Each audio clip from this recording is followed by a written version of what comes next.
ప్రజలను పిలువగా మీరు భోజనము చేసి వారి దేవతలకు నమస్కరించిరి. దేవుడి పరిశుద్ధ వాక్యం జీవించును కాక. మహోన్నతుడాన్ని కొంత స్తోత్రము తండ్రి. ఈ వాక్యము బోధిస్తుండగా నీ ఆత్మని మా మీద తిప్పివేయండి.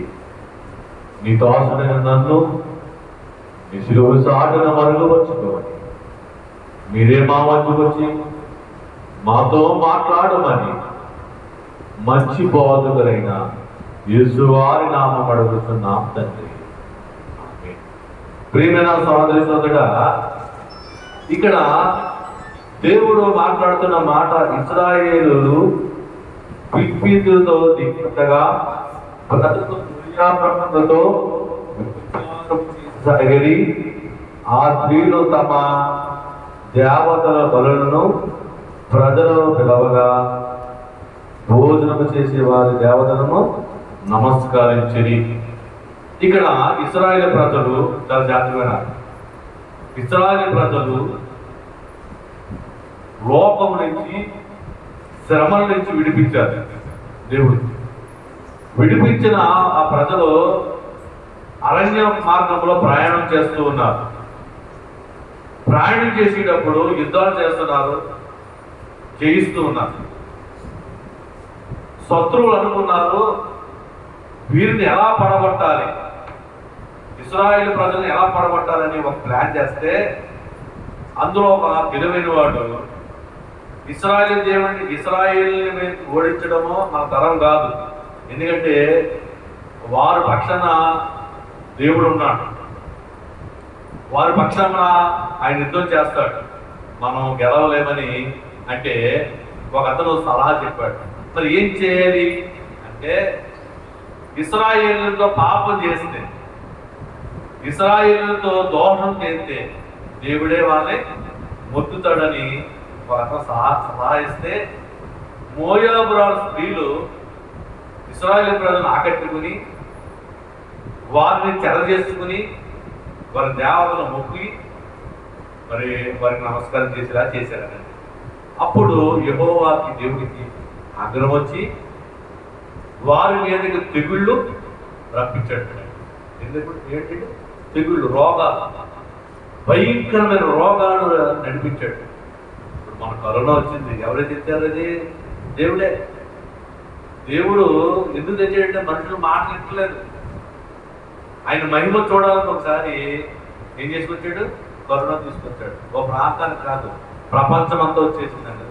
మందు లేదు. దేవుడిచ్చింది అలాగమంటారు. దేవుడిచ్చిన పరిశ్రమటి ఎలా ఉంటుంది? మందు దొరకదు. ఎంతమంది డాక్టర్లు వచ్చినా బాగు చేయలేకపోయేవారు. ఎందుకంటే దేవుడిచ్చింది మనం తెలుసుకోవాలి. దేవుడు ఇక్కడ కూడా కరోనా లాగా ఒక కరోనా వచ్చింది. 40 లక్షల మంది ప్రయాణం చేస్తుంటే ఒక వ్యాధి వచ్చింది.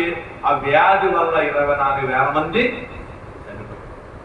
24,000 మంది చనిపోతే అందులో ఒక యువకుడు ఫినిహాస్ అని ఒక అర్థం. చూద్దాం మాట 25వ అధ్యాయము 7-8 వచనములో, యాజకుడైన అహరోను మనవడును ఎలియాజరు కుమారుడునైన ఫినెహాసు అది చూచి సమాజము నుండి లేచి ఈటెను చేత పట్టుకుని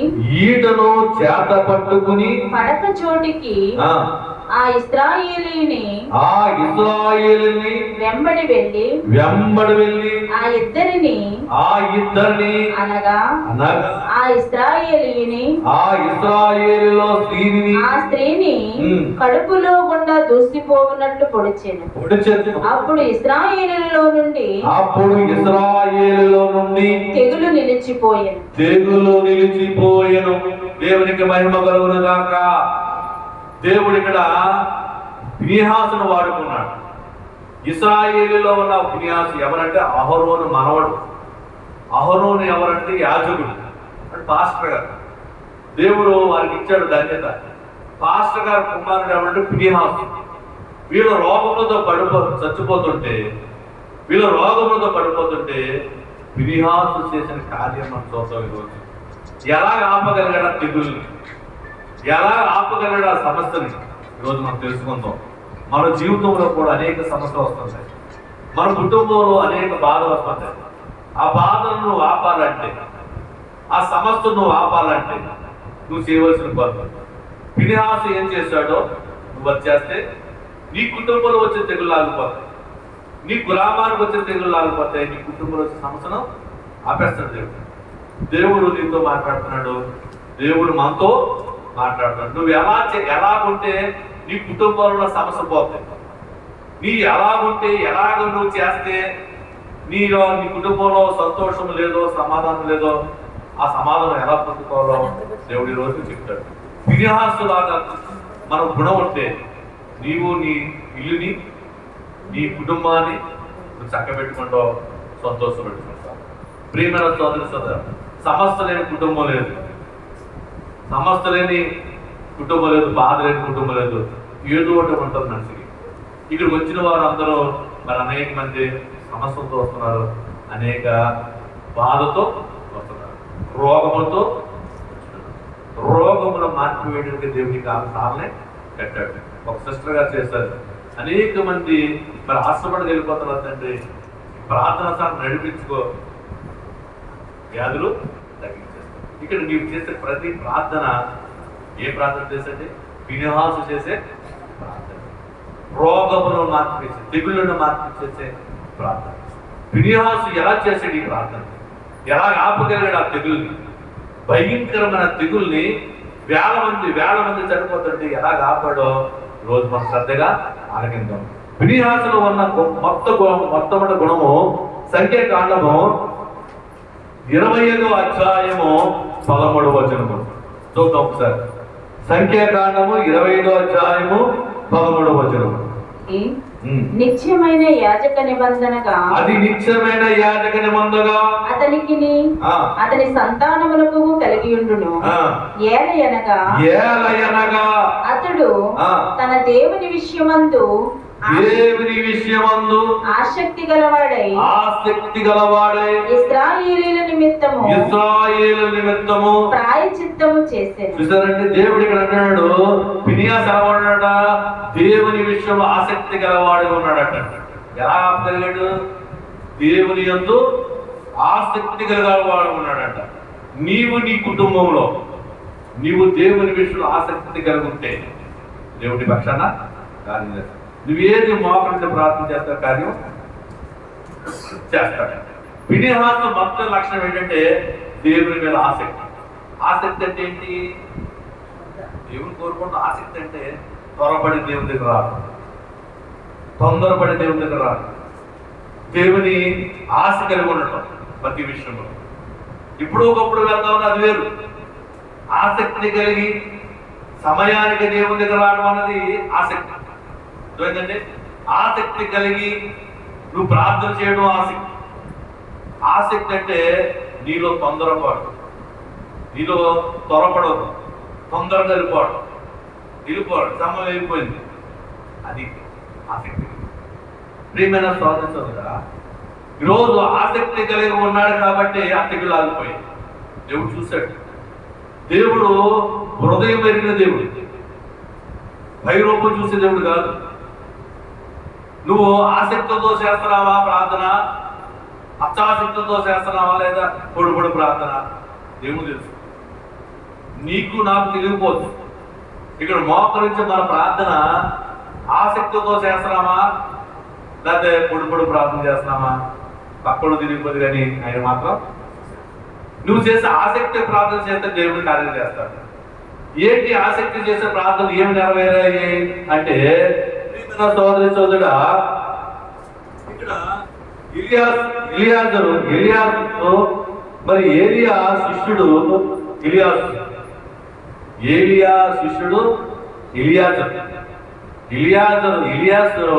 ఇలియాజరు ప్రార్థన దేవుడు ఆలకించాడు. అలాగనే చూద్దాం. ఏలియా కంటే ఇలియాసు గొప్పవాడు. ఎలాగా? ఆసక్తితో ఉన్నాడు. గురువు గారు ఎవరో ఏలియా గారు. ఏలియా గురువు, ఎలీషా శిష్యుడు. ఏలియా కంటే ఎక్కువ తీసుకున్నాడంటే ఆసక్తి కలిగి ఉన్నాడు. మరి ఆసక్తి కలిగిన మరొక వారు ఎవరంటే ఏమంటే మొదటి రాజుల గ్రంథము 17వ అధ్యాయము 1వ వచనం.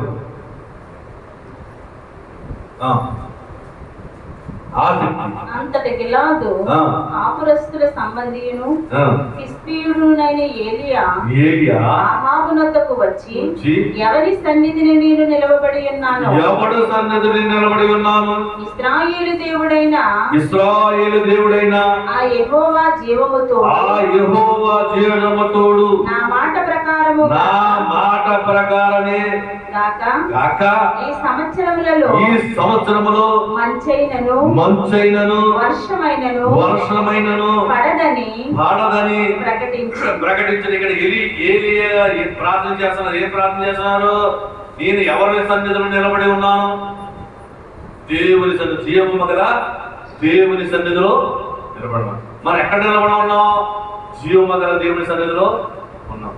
నువ్వు ఏది అడిగినా దేవుడు చేస్తాడు. దేవుడు అంటున్నాడు ఇక్కడ, ఏలియా ఏం చేస్తున్నాడట?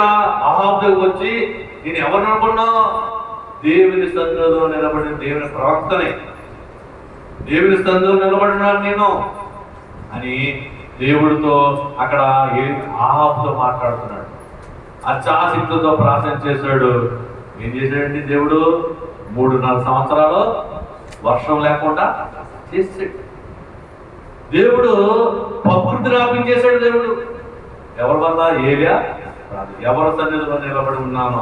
అహాబు, ఇగో ఇప్పుడే తీసుకో, నీ దేశంలో మంచు అయినను వర్షం చుక్కైనను పడదు అని ఒక ప్రవక్త మాట్లాడిన విధానం బట్టి 3.5 సంవత్సరాలు ఏమైందండి? వర్షము పడకుండా. నువ్వు చేసే ప్రార్థన, నువ్వు చేసే అక్షరాస్య ప్రార్థన మరి మండలంలో అనేక మందిని విడిపిస్తుంది. మండలం విడిపిస్తుంది. ప్రకృతిని ఆపేస్తున్నాడు దేవుడు. నీ ప్రార్థన ఆపించరా? ఏ ప్రార్థన అది? అత్యాసక్తి ప్రార్థన. ఏలియా మన వంటి వాడే. ఏలియా ఎవరో కాదండి, మనలాంటి స్వభావం గలవాడే. కోపం ఉంది, అన్నీ ఉన్నాయి. అత్యాసక్తితో నేను దేవుని సన్నిధిలో నిలబడ్డాను. ప్రభువా, ఇది జరిగించినందుకు జరిగిస్తున్నావు తండ్రి. అంతే, నువ్వు జరిగించేస్తున్నావు. ఈ గాయాన్ని మార్చివేస్తున్నావే, ఈ గాయాన్ని ముట్టుతున్నావు తండ్రి, నీకు వందనం. ఈ ఎముకలు సరిచేస్తున్నది దేవా, నీకు వందనం. నా భర్తను కట్టుని విప్పించున్నదేవా, నీకు వందనం. జీవమగలో దేవుని సన్నిధిలో నేనున్నాను తండ్రి. నువ్వు నా ప్రార్థన ఆలకిస్తున్నావు, నువ్వు కార్యం చేస్తున్నావు. నమ్మటం నీవైతే నమ్మవారికి నేను నమ్ముతున్నానయ్యా. గొప్ప దేవుడు అని, మహాదేవుడు అని నమ్ముతున్నాను. నువ్వెవరు చేయాలి? అత్యాసక్తితో, ఆసక్తితో చేయాలి. ఏం ఆసక్తి? నా దేవుడు కార్యం చేస్తాడు, నా దేవుడు నా ప్రార్థన ఆలకిస్తాడు. ఏలియా ప్రార్థన ప్రకృతిని ఆపేసింది, ఆ ప్రార్థన ఆపేస్తుంది. నా గృహంలో ఉన్న అంధకార శక్తుల్ని బంధించేస్తాడు దేవుడు. నా గృహంలో తాగుడనే బంధకాలం ఉంది, తాగుడనే సైతాన్ని నా ఇంట్లో ఉంది, ఆయన బంధించే. యేసు నామంలో ఆ తాగుడు బంధించామంటే దేవుడు ఏం చేస్తాడు? విన్యాసకున్న మొదటి లక్ష్యం ఏంటంటే ఆసక్తి కలిగా ఉన్నాడు దేవుడు. నువ్వు ఆసక్తి ఉంటా. దేవుని సన్నిధికి ఎవరో వస్తున్నారు, మన రాకూడదు. ఆసక్తితో రావాలి. అందరూ వెళ్తున్నారు కదా అని మనం వెళ్ళకూడదు. ఆసక్తితో బైబిల్ కృష్ణ ప్రార్థన సభలో, రంగంపేటలో శనివారం స్వత్వం జరుగుతున్నాయి. నువ్వు ఆసక్తితో, ఆశపడే ప్రాణాన్ని తృప్తిపరిచే దేవుడు. నువ్వు ఆశతో రావాలి, ఆసక్తితో రావాలి, ఆసక్తితో ప్రార్థన చేయాలి. విన్యాసరాజు నీ కుటుంబంలో ఈ సమస్య. అలాగే అపోస్తుల కార్యము 12వ అధ్యాయము 5వ వచనం.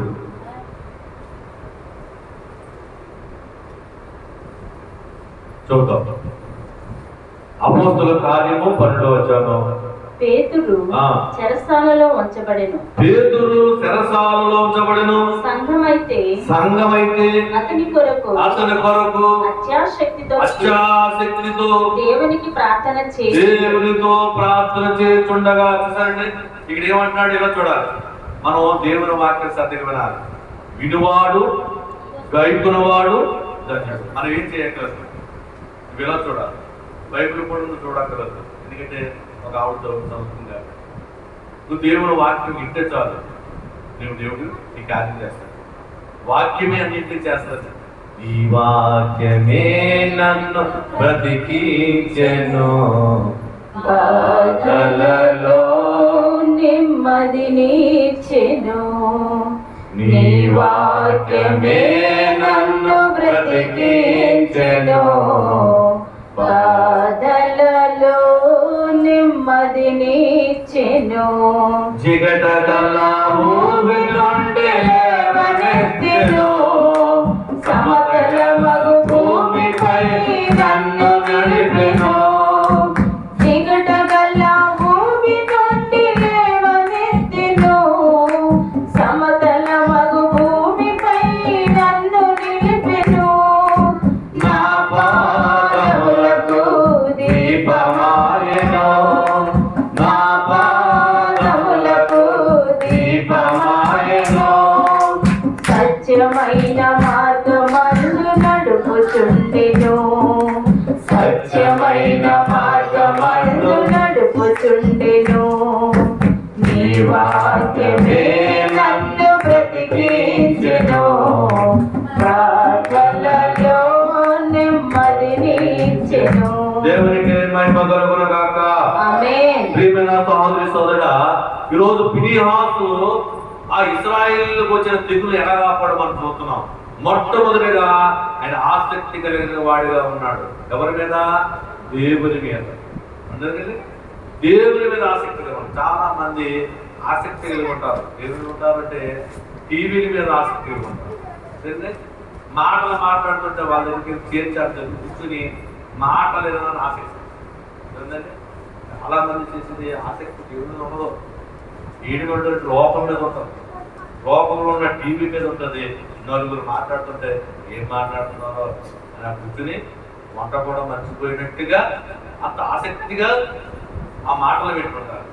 దేవుని మాటలు వినాలంటే నిద్ర వచ్చేస్తుంటుంది, బాధ వచ్చేస్తుంటుంది. ఎన్నోదో సాధారణగా ఏం చేస్తాడంటే వినువాడు గైకొనవాడు ధన్యుడు కావున ఆ ధన్యత నీకు రాకూడదు. నీకేం చేస్తాడు? విసుగు రప్పించేసి నీ మైండ్ సెట్ ఎక్కడికో పంపించేసి నీ ఆలోచన ఎక్కడికో తీసుకెళ్ళిపోయి నేను డైవర్ట్ చేస్తాడు. ప్రియమైన సోదరి సోదరా, ఆసక్తి కనుక చేశాడు ఏరియా ఏమైంది? వర్షాన్ని ఆసక్తి కనుక చేసిన సంఘము దేవుడు ఏం చేశాడు? శరసాల సంఖ్యలు విడదీసేసి పరలోకముడి దేవదూతలు పంపించాడు దేవుడు. అండి ఎక్కడికి? జైల్లోకి. చూడండి ఆ మాట అదే వచనంలో 7వ వచనం ఉంటుంది. ఇదిగో ప్రభువు దూత అతని దగ్గరకు నిలిచెను, ఆ, అతడు ఉండిన గదిలో వెలుగు ప్రకాశించెను. దూత పేతురు ప్రక్కను తట్టి త్వరగా లెమ్మని చెప్పి అతని లేపగా సంఖ్యలు అతని చేతుల నుండి ఊడిపడెను. అప్పుడు దూత అతనితో నీవు నడుము కట్టుకొని చెప్పులు తొడుగుకొనుమనెను. అతడు అలాగు చేసిన తరువాత దూత నీ పై వస్త్రమును నువ్వు చేసే ఆసక్తితో చేసే ప్రార్థన పరలోకం కదిలిపోతాడు. నువ్వు అనుకోవచ్చు నా ప్రార్థన పరలోకం కదిలిపోతాను. ఆసక్తితో నువ్వు ప్రార్థన చేస్తే పరలోకము దూత నీ దగ్గర పంపించేస్తాడు. నీ సమస్యను బట్టి ప్రార్థన చేస్తే నీ తలుపు దగ్గరకు వచ్చి ఆ సమస్యకి పరిష్కారం చెప్పాడు దేవుడు.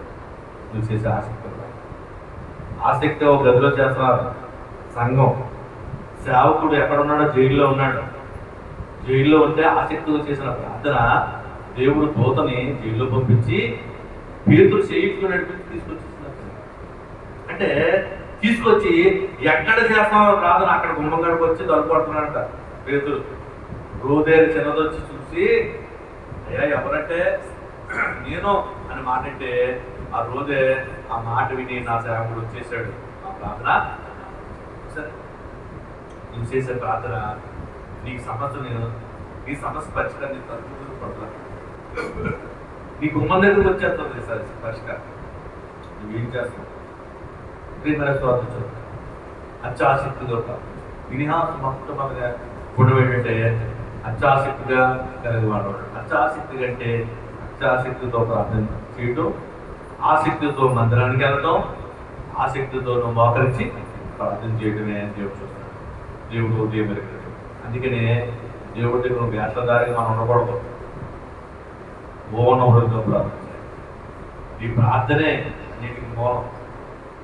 ఈ ప్రార్థనే కావాలనుకుంటాడు దేవుడు. నువ్వు ఆసక్తితో ప్రార్థన చేస్తే దేవుడు కార్యం చేస్తాడు. అలాగనే ప్రకటన గ్రంథము 3వ అధ్యాయము 19వ వచనం.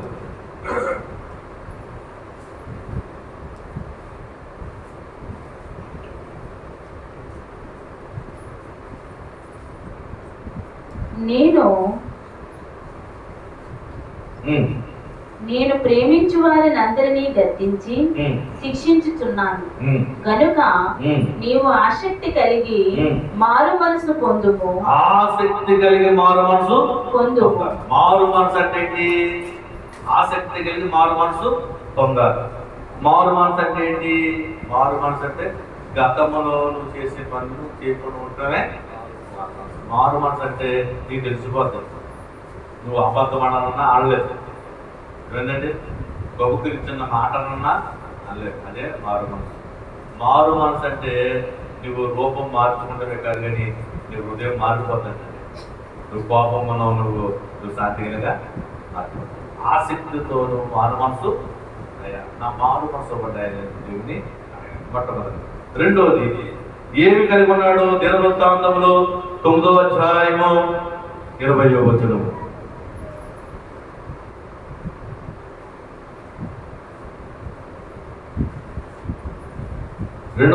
మొదటి దినవృత్తాంతములు 9వ అధ్యాయము 20వ వచనం.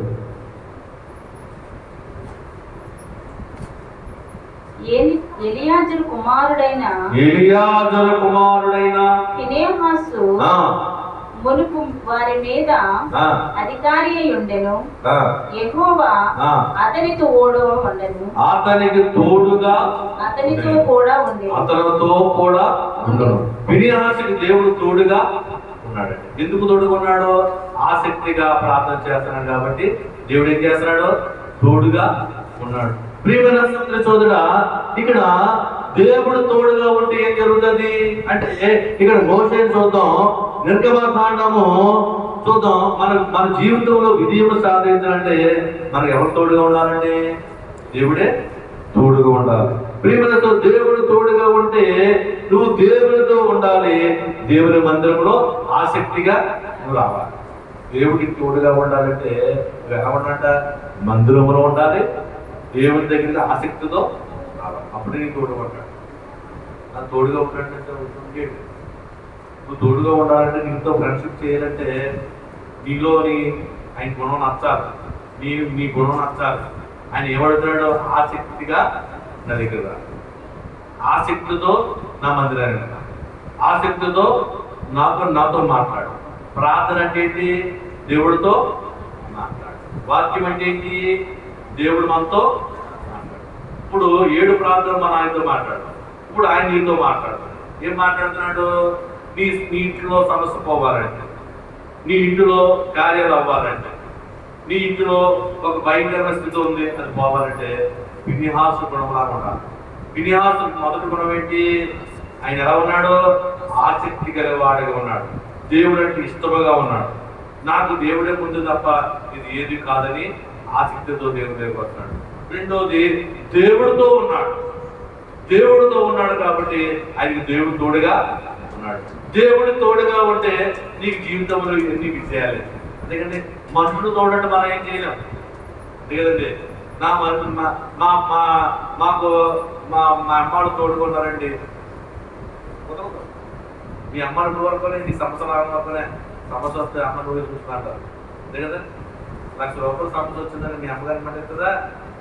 మా అంతా అక్కడ ఉన్నాయన్న, మా సాయం చేయగలను కానీ డబ్బు సాయం చేయలేదమ్మా అని అంటారు.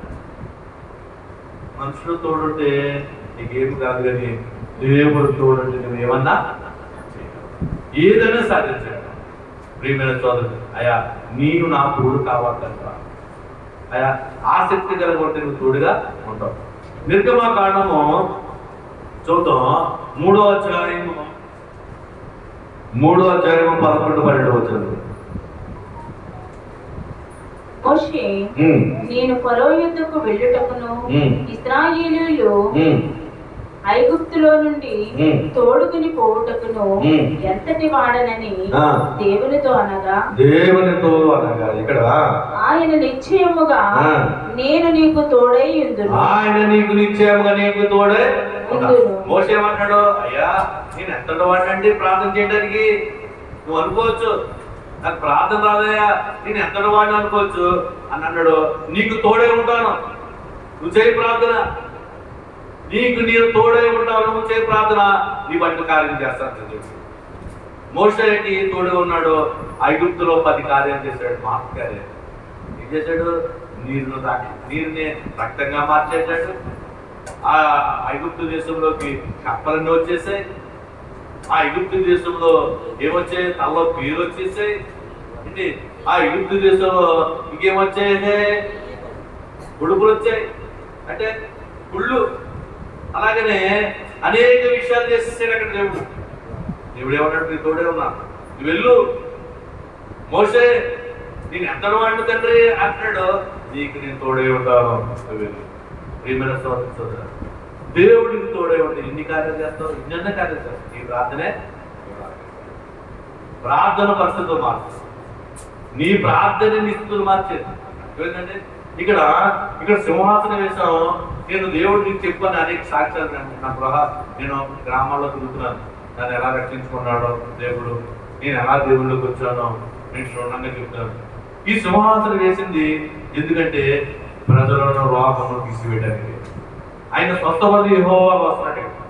ఎవరైనా స్వస్థపరచు యెహోవా. నువ్వు ప్రార్థన చేస్తాడు, కార్యం చేస్తాడు. నువ్వే చేయాలి ప్రార్థన.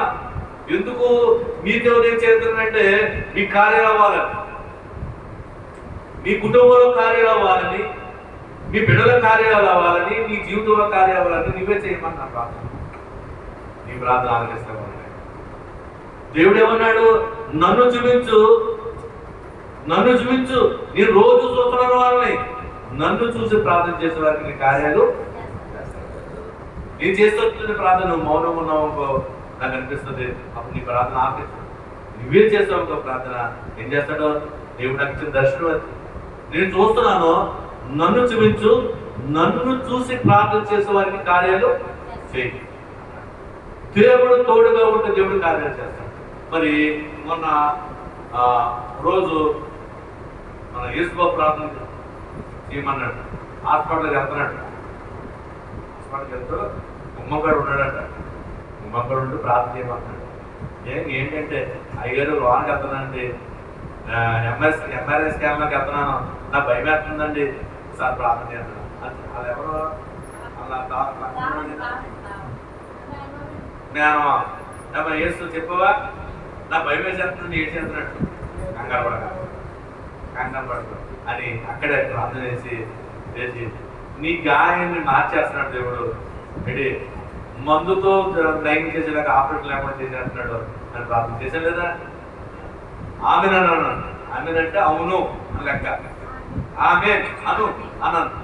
ఆమెనను ఆమెననేసి ఇల్లు అంటే ఆమె అన్నాడు. వెళ్ళాడు. అక్కడ ఏం చేశాడు? ముందు డాక్టర్ చెప్పింది తారుమారుగా అప్పు నువ్వు మరి ఇన్ఫెక్షన్ వచ్చేది చాలా ప్రమాదం అని చెప్పాడు డాక్టర్. చెప్పలేదా అని దేవుడు ఏం చేశాడు? ఏం కాదయా నేను మార్చేస్తాను అని ఏం చేశాడు? పొద్దుట బుద్ధిగా మనకు శాంతి కలిగించాడు. ఇంకా సంపూర్ణ కార్యం చేశాడు. అంత దేవుడు గొప్పదంటే దేవుడు తోడుగా ఉన్నప్పుడు దేవుడు కార్యాలు ఏం చేశాడు? రిపోర్ట్లే చాలా ఆశ్చర్యస్తుంది. తెల్లవారు గంటల అమ్మగారు చేశారు. 5 గంటల ప్రార్థన ఉండగా ఉదయం అమ్మన్నారండి ప్రార్థన చేయండి చేశారు. వెళ్ళిన తర్వాత గుమ్మంలో నుండి యేసుబాబు ఫోన్ చేశాడు. అయ్యా ప్రార్థన చేయండి, మాస్టర్ గారు ప్రార్థన చేయండి, లోనికి వెళ్తున్నాను, నా స్కానింగ్ మారిపోవాలి అని చెప్తే నీ స్కానింగ్ మారిపోతే వెళ్ళు, ఆమె నన్ను వెళ్ళు అని చెప్పాం. ఆమె నన్ను వెళ్ళాడు. స్కానింగ్ ఏమైంది? ప్రియమైన సాక్షి చెప్తారు. ప్రియమైన సోదరుడా, దేవుడికి కావాల్సింది కానుకలు కాదు, ఈ సాక్ష్యమే. దేవుడి కార్యాన్ని ఎలుగెత్తి చెప్పడమే. నా దేవుడు గొప్పవాడు. ఏదో అనుకున్న బైబిల్ ఇచ్చి నాకు ఏమీ లేకుండా చేసేసాడు. ఇంకా మార్చేస్తాడు దేవుడు అని దేవుడు కృతజ్ఞతగా ఉండడమే దేవుడు కావాలి. 10 మందికి వార్త చెప్పాలి. నా దేవుడు గొప్పవాడు, నా యేసయ్య గొప్పవాడు, సర్వాధికారి, పరమ వైద్యుడు, భవన కలగానే మా ప్రార్థన అర్పించాడు, నాకు తోడుగా ఉండి నాకు కార్యం చేశాడు. ఇది దేవుడు కావాలండి. నీ కార్యం చేసుకుని దారి చేసుకుంటే అది కాదు. 10 మందికి చెప్పాలి, నా దేవుడు కార్యం చేస్తాడు. ప్రార్థన చేసుకో. డాక్టర్ తగ్గదన్నారా? మందు వాడకుండా మార్పు వేసి దేవుడు నిన్ను మందు కూడా వాడినవాడు. మందు వాడకుండా మార్పు వేయగలవు తండ్రి, ఆడకుండా జబ్బు రక్షకానా వందనాలు, శ్రీ రక్షకానా వందనాలు. అప్పుడును ఇప్పుడును ఎప్పుడును వైద్యుడవే, అప్పుడును ఇప్పుడును ఎప్పుడును వైద్యుడవే, రక్షకానా వందనాలు, శ్రీ రక్షకానా వందనాలు. దేవునికి మహిమ కలుగును గాక. ప్రియమైన సహోదరి సోదరుడా, దేవుడు అంత గొప్పవాడంటే నేను చాలా ఆశ్చర్యిస్తాను. సుబ్బలక్ష్మి గారు చేసిన ప్రార్థన, ఆమె చేసి కన్నీళ్ళ ప్రార్థన, మరి అన్ని చర్చలు వదలలేదు, అన్ని దేవుడికి వెళ్ళి ఆయన పాదాలు ఎదురాడు, ప్రభా ప్రభా ప్రభా అనిపించలేదా ప్రార్థన? దేవుడు తప్పకుండా అనిపించాడు. దేవుడి కార్యం ఇంకా గొప్ప కార్యం మా గృహంలో ఆసక్తితో చేస్తాను. ఈ సింహాసనం దగ్గరికి వచ్చి అంటే మన మందిరాల్లో ఆదివారం నాడు 10 నిమిషాలు చేసుకోవచ్చు, కానీ ఎక్కువ సమయం దేవుడు ప్రార్థన ఎక్కడ చేసిన దేవుడే. నీ ప్రార్థన ఆసక్తిగా ఉండాలి, ఆసక్తిగా ఉండాలి. నువ్వు శనివారమే సిద్ధపడిపోవాలి. ఎప్పుడు నదిరంగిరి ఆదివారం, శనివారం సారం వచ్చేటప్పుడు శుక్రవారమే సిద్ధపడి కావాలి. అది ఆసక్తి. రేపు నేను వెళ్ళిపోవాలి, రేపు నాకు అడ్రాప్టర్ తేదీ అని ఈరోజు సాయంత్రం సిద్ధపడటమే ఆసక్తి. ఆదివారం అందరికి వెళ్ళిపోవాలి 10 గంటలకి. నువ్వు శనివారం ఏంటంటే సిద్ధపాటు జరుగుతుంది. ఆదివారం అందరికి అందరికి శనివారం ఏంటి సిద్ధపాటు జరుగుతుంది. శనివారం సార రాగానికి శుక్రవారం ఏంటి సిద్ధపాటు జరుగుతుంది. దేవుడు స్వస్థత కార్యాలు చేయడానికి దేవుడి కార్యం ఈ మందిరం కట్టించాడు. నయమోని ఎక్కడ మనమన్నాడు వెళ్ళి యోర్దానులో. అన్ని చాలా నదులు ఉన్నాయి. ఎందుకు యోర్దానులో ఏమన్నాడు? అది స్వస్థత కార్యం చేసే స్థలం. అది బైబిల్ విషయంలో ప్రార్థన సార్ రంగంపేటలో ఎందుకు పెట్టాడంటే నయమాను బాగుపడినట్టుగా మాయపడుతున్నాడు. ఇది ఎవరు ఏ నదిది? యోర్దాన్ నది. యోర్దాన్ నదిలో ఎవడు దిగుతాడో వాడు ఏం చేస్తాడో పసిపిల్ల శరీరంగా మారిపోతాడు.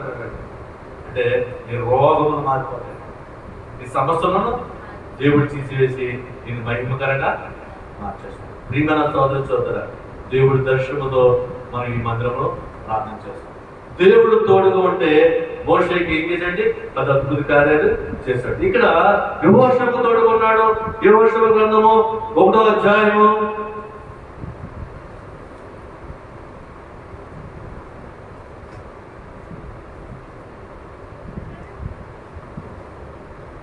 1వ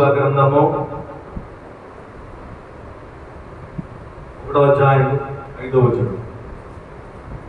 నీవు బ్రతుకు దినములన్నిటిను ఏ మనుషుడును నీ ఎదుట నిలవలేకయుండును. నేను మోషేకు తోడయుండినట్లు నీకు మోషేకు తోడినట్లుగా నీకును తోడయుండును. అయితే మనము ఎవరితో ఉన్నామంటే ఆయనతో ఉంటే నిన్ను విడవను నడపాలి. ఆయన నీకు తోడుగా ఉన్నాడు. ఏం చేస్తాడైనా నేను ఎడవడంటాడు, నేను ఎడవను నడపాలి. ప్రియమైన సోదరు సోదర, నేను అందరి కోసం నేను ప్రార్థన చేస్తాను. నేను 4 గంటలు వేస్తాను సంఘాలు అన్నాడు. చాలా మంది పేరు నేను గుర్తిస్తాను. నా పేరు అని ఏ పేరమ్మా? నీసం. నీ పేరు మర్చిపోయాను. గాయం ముట్టండి, తప్పకుండా నీ గాయం మార్చేస్తాను. దర్శనం వచ్చింది. నువ్వు ఒక సాక్షి, అదొక దేవుడు అందరూ చూపిస్తాడు. మాడిపడి చేస్తాడు. నిన్ను నిలబెట్టుకుని అనేక మంది కార్యం చేయలేవు. అనేక మంది రోగంలో ఉన్న వాళ్ళని దేవుడు బాగు చేసి నడిపించేలాగా చేస్తాడు. ఈ సారకి నేను అందుకే పెట్టాను. రోగములు ఉన్న వాళ్ళు దేవుడి దగ్గర వస్తే రోగముల మాన్పించే అవుటి వారిని నడిపించే దేవుడు, గుడ్డు వారికి చూపునిచ్చే దేవుడు. దేవుడు గొప్ప కార్యాలు చూస్తాం. ప్రియమైన సోదరుడు, దేవుడు తోడుగా ఉండే నీకు చేసే కార్యములు గొప్ప కార్యం. అక్కడ ఏమంటాడు? యోష గ్రంథము 1వ అధ్యాయము 5వ వచనం.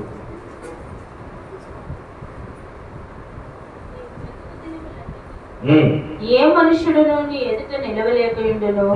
నేను మోషేకు తోడయుండినట్టు నీకు మోషే తోడుగా ఉన్నట్టు నీకును తోడయుండును. నీకు నేను తోడుగా నేను ఉన్నాను. విడువను నీవు బ్రతుకు దినములన్నిటిలో నీకు మనుషుడు నువ్వు ఏమీ నీ ఎదుట నిలవలేక ఎదుట ఎవరు నిలబడ్డాడు?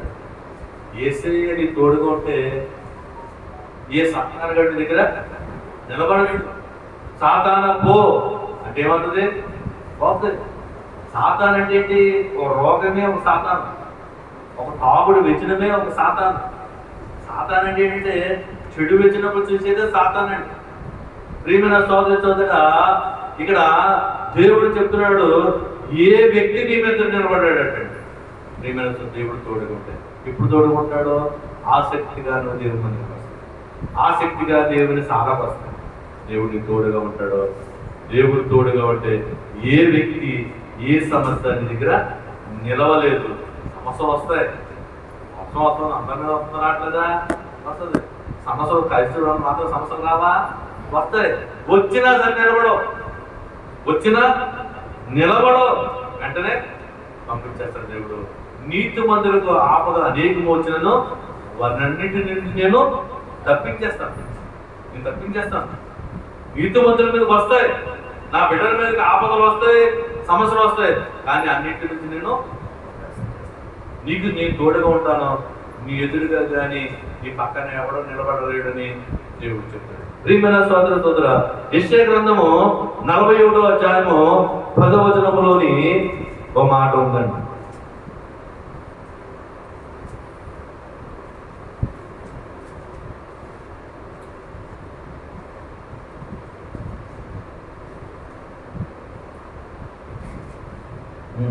యెషయా గ్రంథము 41వ వచనము. నీవు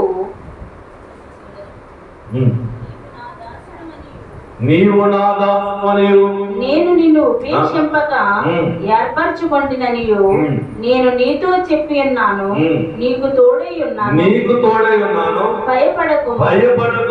నేను నీ దేవుడనై ఉన్నాను. దిగులు పడకుము. నేను నిన్ను బలపరుచును. నీకు సహాయము చేయవాడును నేనే. నీతియను నా దక్షిణ హస్తముతో నిన్ను ఆదుకొందును. చూసారండి, నీవు నా దాసుడవు, నేను నిన్ను ఉపేక్షించను అని దేవుడు అంటున్నాడు. నేను నీకు తోడై ఉంటాను, నీకు తోడై ఉన్నాను, భయపడకము. ఏమంటాడండి? నేను తోడై ఉన్నాను, నువ్వు భయపడకు. ఎందుకు భయపడదు అంటాడు? వస్తాయి, కరోనా లాంటి వస్తాయి, భయంకరమైన సమస్య వస్తే విద్యలకి భయపడకూడదు, నింపునమ్మ కలిగి ఉండాలి. నా సమస్య కంటే గొప్పవాడు నా దేవుడు కదండి. ఈ సమస్య కంటే గొప్పవాడు ఆయన. నీ సమస్యను ఎంత ఆయన తీసేస్తాడు, అందుకు భయపడతాడు, దిగులు పడకూడదు. ప్రియమైన సోదరుడా, శుభరక్ష గారు మనం ఫోన్ చేసుకుంటున్నప్పుడండి భయమే అంటున్నాను. నేను అన్నాను భయపడదు. ఎందుకంటే భయపడింది? నీకు తోడే ఉన్నాడు. నీకు తోడైన వాడు ఎవరో నీ సమస్య కంటే భయపడద్దు, దిగులు పడదు. ఎందుకు దిగులు పడద్దు? నేను నీకు ఎంత గొప్ప దేవుడు అంటే నీకు ఎంత ఆదరణ మాట్లాడుతున్నాడు ఆయన. భయం వేస్తుంది, కానీ వాక్యం నీకు ఏం చేస్తుంది? నీకు ధైర్యం. వాక్యం మనం సరి చేసేది. వాక్యం వినేసి వెళ్ళిపోవడం కాదు, వాక్యం ఒక అర్థం ఇవి నేర్పుతుంది. నువ్వు ఎలా ఉండాలో నువ్వు ఎలా చేయాలి. ఈరోజు వాక్యం ఏంటి? ఫినెహాసు ఇశ్రాయేలు ప్రజలు తెగులు ఎలా కాపాడు ఆయన బట్టి మనం నేర్చుకోండి. ఆయన ఏం చేస్తాడు?